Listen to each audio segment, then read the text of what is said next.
Hello and welcome, and thank you for joining us in this webinar. I'm Peter Switzer. Today we have the pleasure of speaking to Jason Tay, the Portfolio Manager of the Switzer Dividend Growth Fund. Before we begin, some brief housekeeping and messages from our compliance team. Firstly, this is a live and interactive session, so we'd love to hear from you. If you have any questions you'd like us to address, please submit them via the question box in the control panel on your screen. We will endeavour to get to these questions towards the end of the session. Please be aware that this session will also be recorded.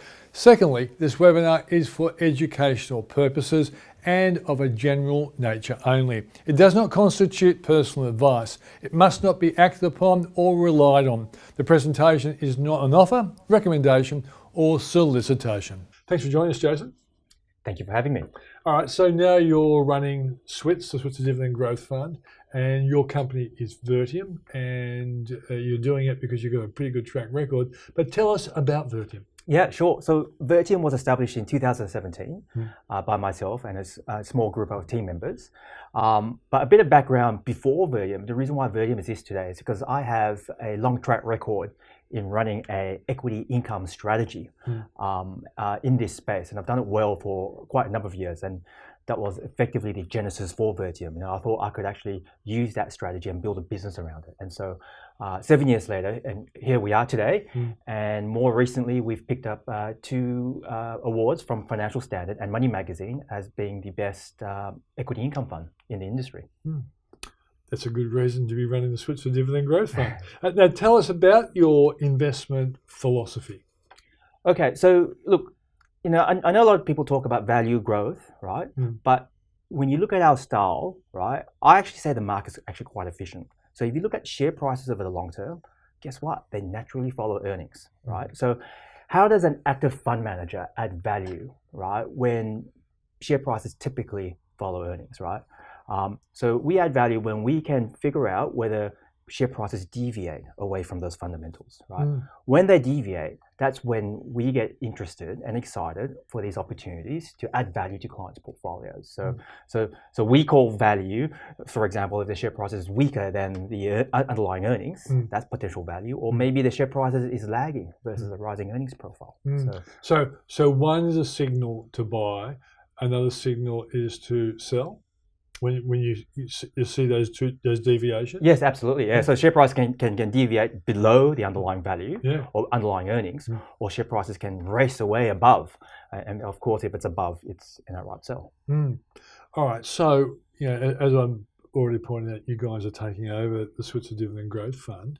So talk us through the changes in the portfolio. What are the, when you discover what was there, what are you now moving towards? Yeah, so there's two general changes to the portfolio, right? So first of all, we've had a long history, particularly in regards to our Vertium Equity Income Fund strategy, where we sell options to generate further income for the portfolio. Okay. So we'll do a little bit of that in the Switzer Dividend Growth Fund.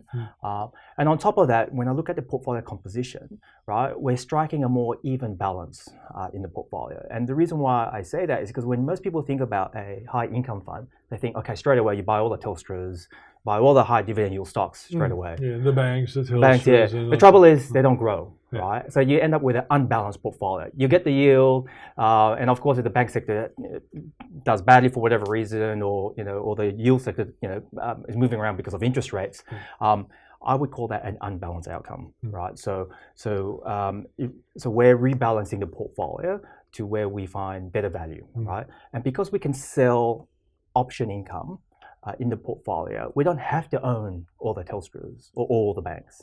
So right now the portfolio is underweight banks, because there's no value there, and we can find value in stocks such as Fisher & Paykel, which is a low yield stock, but we can still derive the yield elsewhere in the portfolio.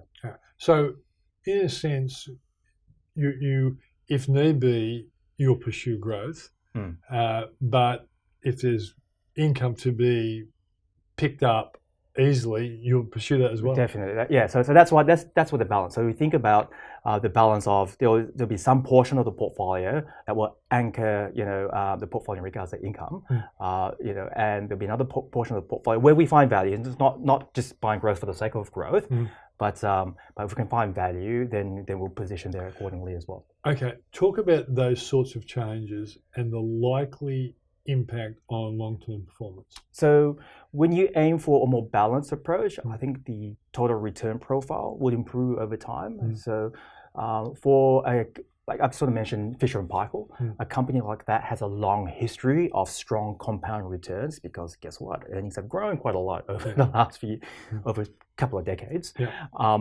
But the reason why it's interesting now is because we believe the market's mispricing it. Margins are low, and in fact, the market doesn't think the margins are going to recover, right? So that's why it's interesting from our point of view.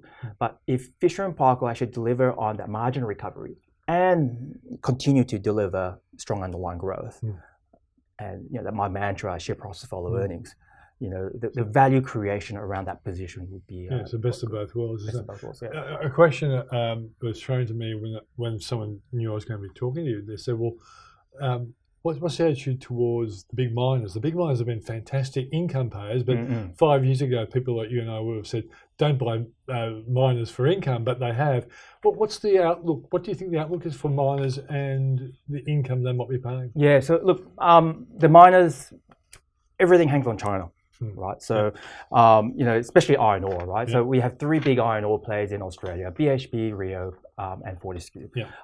In fact, you add them all up, it's up close to 20% of the market. So they're actually a huge influence on the market. Very big dividend payers, as you pointed out. But it's the direction of the iron ore price that would dictate where those dividends are. Right? If iron ore price is elevated, those dividends will remain strong, and all those 3 companies will have very good yields. Nothing wrong with that. But if the iron ore price falls, well, guess what? The dividends will be cut, and that yield is an illusion, right? So that's why investing for yield in the resource space, you just can't suck it in the headline yield. You really have to understand where China's going in terms of their policy, because that will eventually impact the commodity Where do you price. think China's going? It's more muddle along currently. I mean, you can see the stimulus coming into place, but it's not the big bang stimulus that we've seen. Before in the past, in 2015, or even going back prior to in the GFC period, right? They saved the world. They saved the world. They saved Australia from a recession. We never officially recorded a recession then. But right now, China's taking a more tepid approach to stimulus. So that's why we haven't seen, despite the fact that iron ore price is elevated, you haven't seen it skyrocket. No. Right? It's just more let's stimulate a little bit more and see what happens. And then this baby steps approach. I guess it's more like China's becoming a more sophisticated economy compared to where it was 10 years ago when it grew at 10 or 15%. Because it was So what are you seeing in the markets, and how are you positioning the portfolio as a consequence? Yeah, so look, at the market level, the market is quite elevated, right? So especially the banks, right? So and let's pick on Commonwealth Bank, everybody's favorite bank, and I'd say it is the best bank in Australia, right? But the trouble is, if you look at its PE multiple, its earnings hasn't recovered, right? In fact, the earnings environment from the banks are still it's quite competitive still. So there's not much earnings, recovery in that respect for that industry. But CBA is trading on 21 times. The price has disconnected too far away from earnings, right? So the whole banking sector, which is about 30% of the market, has pulled our market up with it, right? We do find opportunities elsewhere, right? I sort of mentioned to you Fisher & Paykel, where we believe that, in fact, I would consider a Fisher & Paykel like a turnaround stock. So any turnaround stock has depressed margins, and Fisher & Paykel clearly has depressed margins today, because over the last couple of years, after when the economy is reopened, their margins collapsed because of supply chain issues, right? Every hospital around the world wanted their products, right? So their margins collapse while they're doing the good thing and trying to save the world, right? But we're way past the reopening cycle, and then for the next few years, Fisher & Paykel actually wants to recover those margins.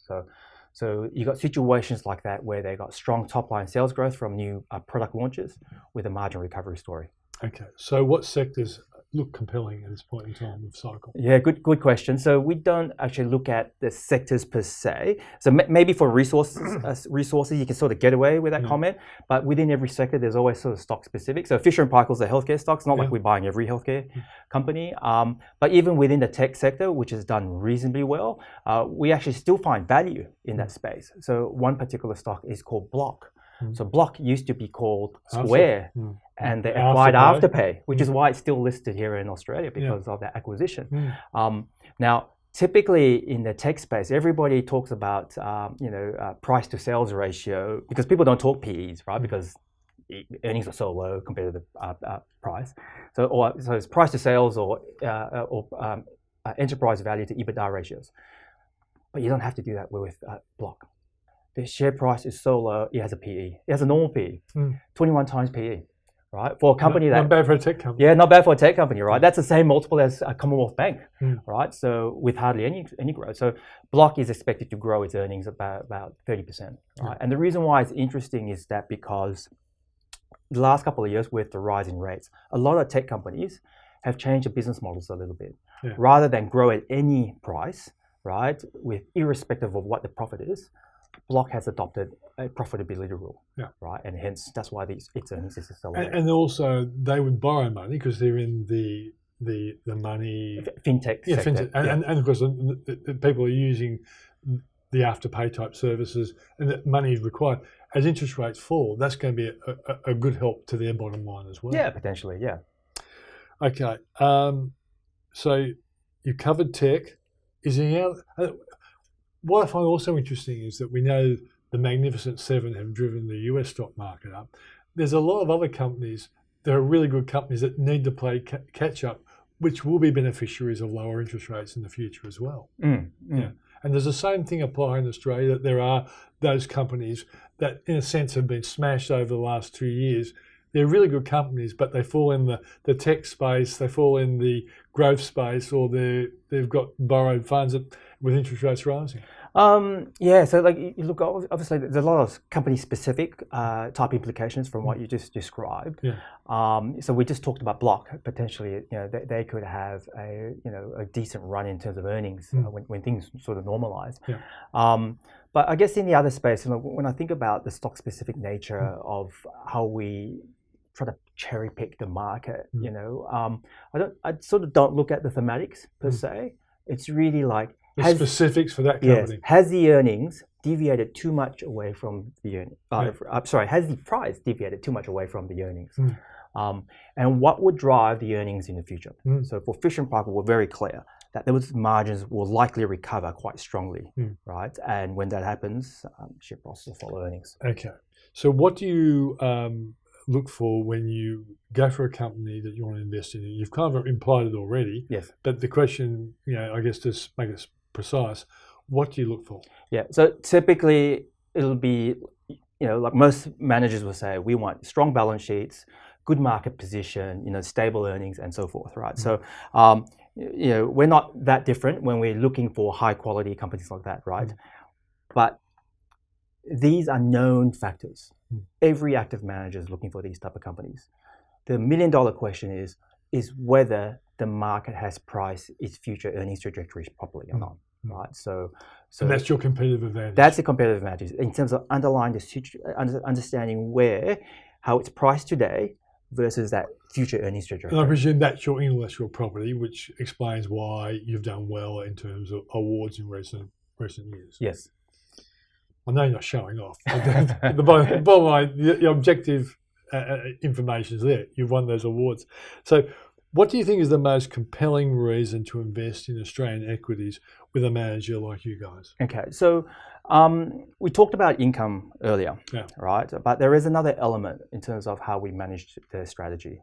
We actually want to deliver equity-like returns, but with a lot less risk, right? So if you think about the long-term income profile for the Aussie market, it's about 4% income return, which is not bad, right? Off a growing capital base, because that capital grows time.